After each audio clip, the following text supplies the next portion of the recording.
My wife complained constantly about my snoring. She couldn't sleep at night. So I definitely did have a snoring problem, and I always woke up with a dry mouth, sore throat. So, I gave it a try. I mean, I've tried different things on my own, never really worked. I didn't have a whole lot of confidence that it was going to work, but I gave it a try, and I'm glad I did. I feel better in the morning. My wife says I do not snore at all, which it's hard for me to believe that it's had such a dramatic effect, but I don't snore at all.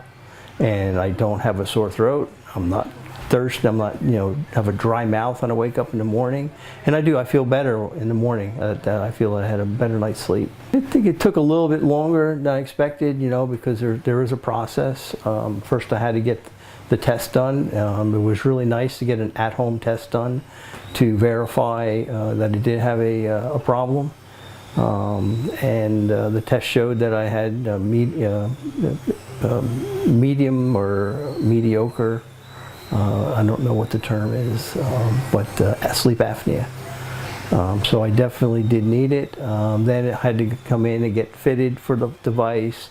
They had to wait several weeks for the device to be ready. So the whole process took a couple months. Okay. Do you feel like it was worth it? Oh, absolutely worth it, yes.